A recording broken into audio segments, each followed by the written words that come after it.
Thanks so much for tuning in to Meeke. We have got a thought-provoking show planned for you today. Emphasis on provoking. We're discussing a book that my guests say has changed their lives and saved their marriages. Who knows? This could be the book you've been looking for. Also, Eddy V is back this week, and we're going to discuss headlines that seem weird, but I assure you, they're very real. Don't go anywhere. Meeke starts right now.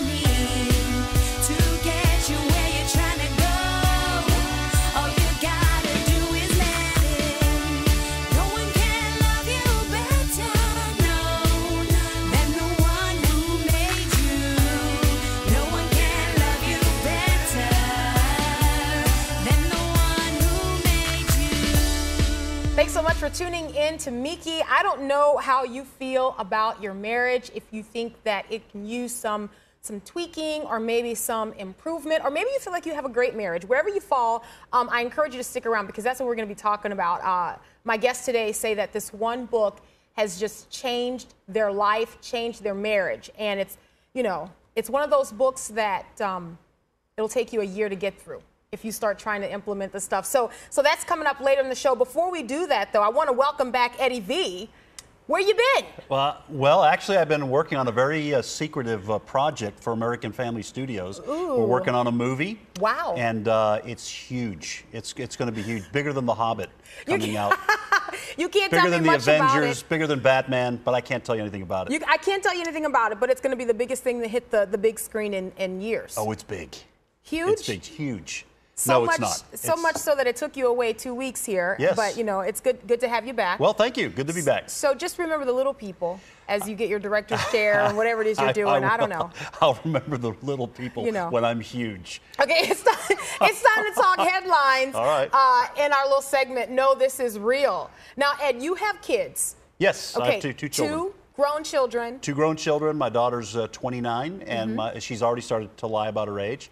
And my son is 23, both of them married. And I have 3 little children. So here is the headline. A dad who happens to be in the blogosphere, he's a blogger, right? He's under fire because he has openly admitted that he has a favorite child. He's young. He has. He's apparently young, and you learn from your mistakes, and this is one. So he has 2 kids. Yeah. And so this kind of caught wind. He was blogging, and he mentioned, this is what he said, okay? And I'm just gonna quote it for you. He said, if I were to be absolutely honest, my older son is my favorite of the 2. He and I are adventurous partners in crime, and I can't imagine life without him. Now this was just kind of in his regular blog.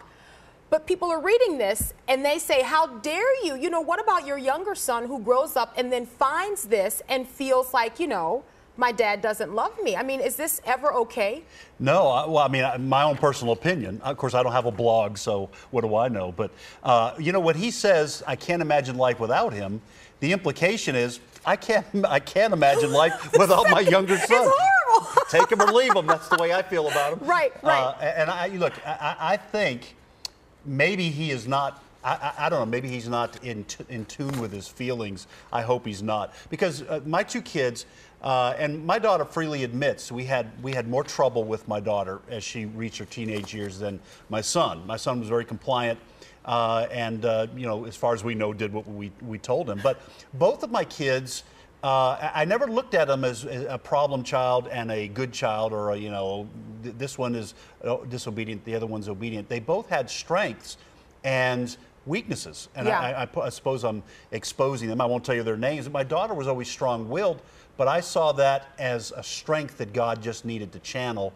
into a strength for him. My son was more compliant, but as I told him, I said, the danger for you is you may wind up being a man pleaser, because your strengths and weaknesses go hand in hand, and God has to, you know, take what is good about your personality and shape it for his use. Okay, but now let me ask you this though: did you ever wrestle with, oh, you know, I just don't prefer that strong. Like, can you just do it because I said? Did you have those feelings? Because I wonder. Oh, my daughter and I, we fought like cats and dogs. But you see what I'm saying? Yeah, but I never I never thought, gee, I wish she was more like her brother. I really that's didn't. good. That's I good. just never thought that. Because you know, my sisters and I, we had differences in personality too, and so I just have to say, for me, I never wrestled with, gee, I like this one better. There were things about both my kids that I loved and I cherished, and to this day cherish about them. So when we joke about, good. my daughter is going to wind up being maybe stricter than I am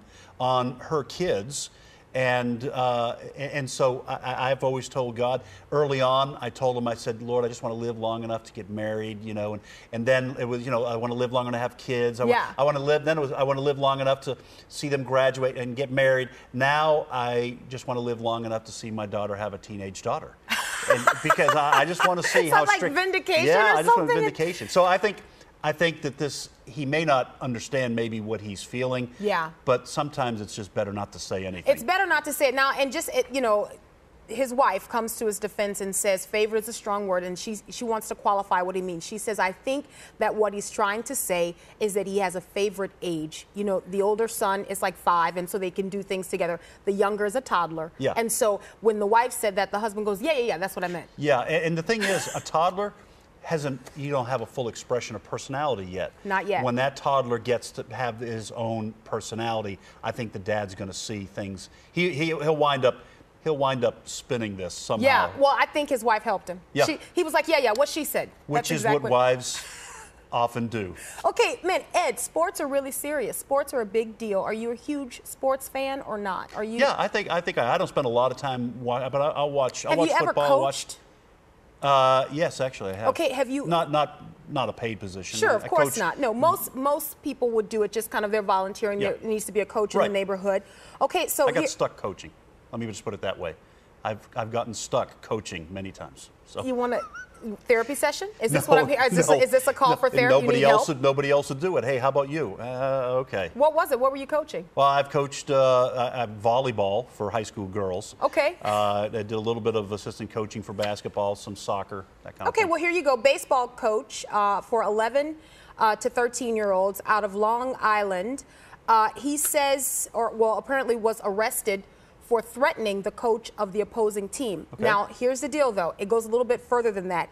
He sent, trying to intimidate this man. Now, this is just volunteer coaching. Please, he wasn't Italian, was he? He probably was. Here's his name, though. Can I say his name? San Filippo? Sure. What is that? San Filippo? That sounds Hispanic. Okay. You think... You don't want it to represent negatively the Italians. Because did he send a horse's head to this guy like out of The pretty Godfather close. or something? He sent text messages of pictures that he took watching the opposing team's coach's family, monitoring what was going on. Oh my goodness! Finally, saying he was gonna pick up the coach's son at his bus stop. I mean, all these things, and the coach had no idea that it was that guy. Until he used his son's name, and he said, "Wait a minute, I think this is San Filippo." And sure enough, it was.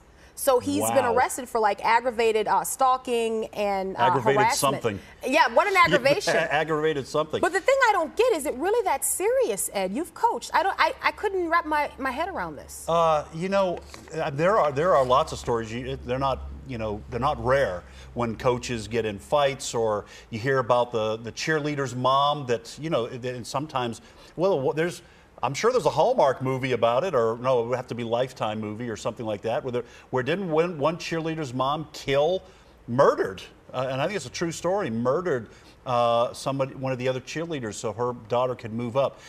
There are a lot of people who, I'm sorry, I don't mean to be overly judgmental, but who are idolaters.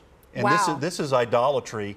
It doesn't matter whether it's cheerleading. It doesn't matter whether you're stepping on your coworker to get the position or the raise. Idolatry will drive people to do terrible things because some things are more important than God to you, and thus they're more important than this poor guy's family. Can you imagine? No, this guy's got a problem, and has probably got problems in other areas of his life besides coaching. So I wouldn't blame it on sports, I guess, is what I'm saying. You can make an idol out of anything, and this guy obviously has serious growing up problems. Excellent point. He'll be working that out behind bars. He'll be working out his issues behind bars. Now, I've got one. We're going to have to wait until next week for this one, so I'll hold it over. Really good one. Still keeping in line with our theme of... No, it was good, talking about kids and everything. So we'll do that one next week. Okay. Don't let me forget about it. But when we come back, the book is called Created to Be His Helpmeet. And my guests today are saying that it has changed their life and changed their marriage. And they say it can do the same for you. Oh, it's going to provoke you. Meeke's back in just a little bit. Don't go anywhere. It really explained for me how to apply what God's word was saying and how to be a wife. She says, every day I remember to view myself as the woman God gave this man. This mindset helps me be just that, a gift, a playmate, his helper.